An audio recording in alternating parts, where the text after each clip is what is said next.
Why do NBA players always seem to fall for the wrong women? Advice, Zion Williamson, since you want to send your publicist to talk shit about me every other freaking week, how about you get on a treadmill, speed 3, level 12, and maybe you'll lose some weight.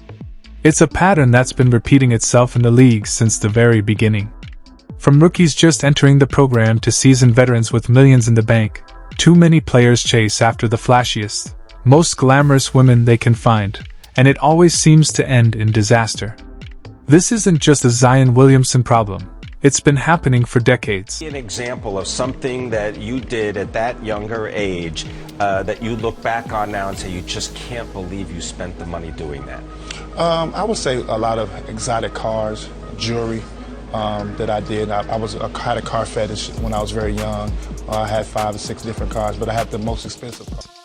The moment some of these players start earning that big money, they lose focus, get caught up in the glitter, and before long, the same women they flaunted end up costing them everything.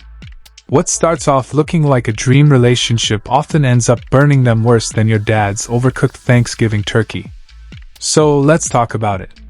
From stories of rags to riches, and then straight back to rags, here are 10 NBA players who lost their fortunes, their stability, and in some cases, their dignity, because of women. Let's start with Antoine Walker.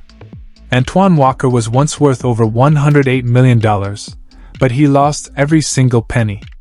Over the course of his career, he earned more than enough to secure his future for life, but poor decisions, reckless habits, and toxic relationships turned his empire into ashes. The tragedy wasn't that one woman drained him dry. It was that Walker spread himself too thin, both financially and emotionally. But that wasn't how his story began. Walker was born into poverty and had to fight for everything he had. From the moment he stepped onto an NBA court, it was clear he was special. Standing tall at 6 feet 7 inches with a rare blend of size, agility, and ball handling ability, he became an instant sensation. Over the next several years, Walker rose to become one of the league's premier talents, reaching his peak in 2002 when he helped lead the Boston Celtics to the Eastern Conference Finals. With fame and fortune came the lifestyle, and Walker embraced it all. The cars, the jewelry, the mansions, he lived every day like a king. He was generous to a fault, constantly handing out money to friends and family, and often acting like a personal ATM for everyone around him. But one of his biggest weaknesses was his love for beautiful women. That's what led to his decade-long relationship with reality star Evelyn Lozada. The two dated from 1998 to 2008, and while their relationship looked glamorous on the surface, it became one of the reasons for Walker's downfall. Their lavish lifestyle, expensive vacations, designer wardrobes, endless parties, only worsened his already reckless spending habits. In his own words, Walker admitted that his downfall came from trying to live like hip-hop moguls Diddy and Jay-Z. He wanted their lifestyle, their status, their shine, but what he didn't understand was how they handled their money. They invested. He spent. And while gambling and reckless spending were part of his collapse, it was ultimately the Great Recession that finished him off. Walker had put a huge portion of his wealth into real estate, starting his own development firm with big dreams of construction projects and luxury properties.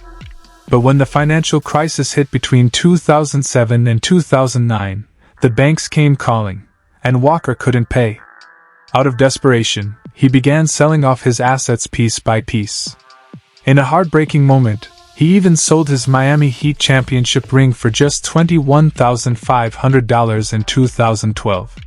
It was a painful symbol of how far he'd fallen, from NBA champion and multimillionaire to a man fighting to stay afloat. Next up, Larry Johnson.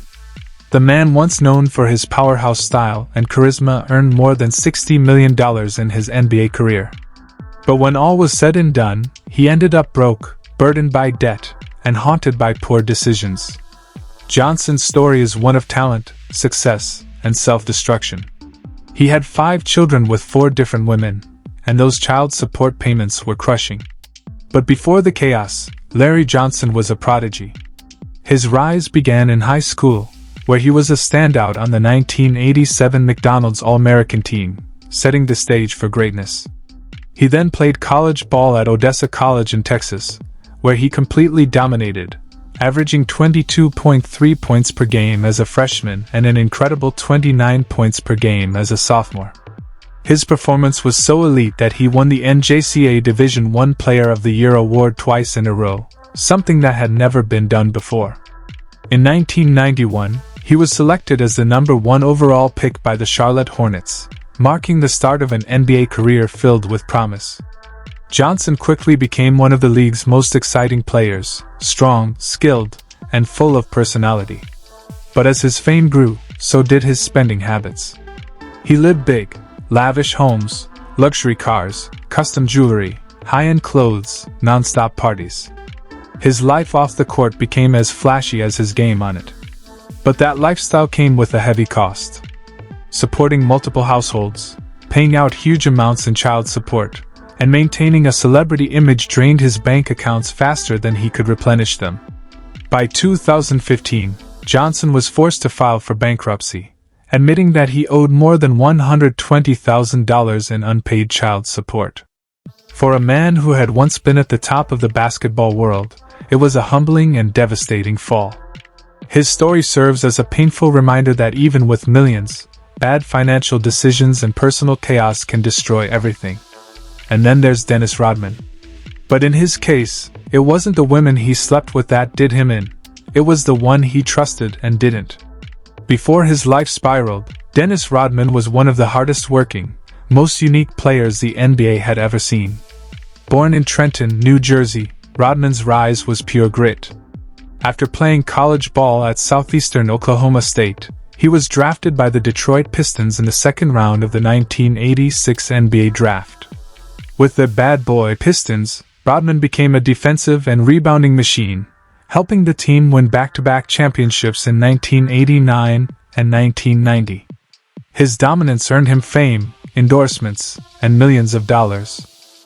He became not only a basketball icon but also a pop culture phenomenon, appearing in movies, television shows, and launching his own merchandise line.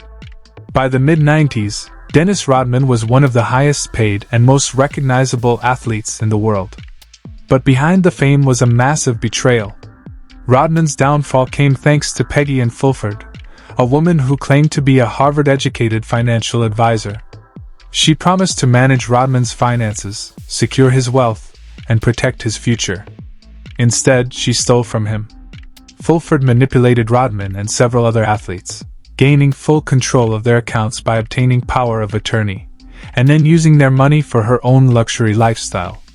When Rodman began questioning missing funds, Fulford turned the tables, telling him that his own reckless spending was the problem.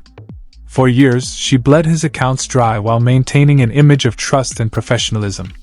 In 2016, authorities uncovered her entire scheme.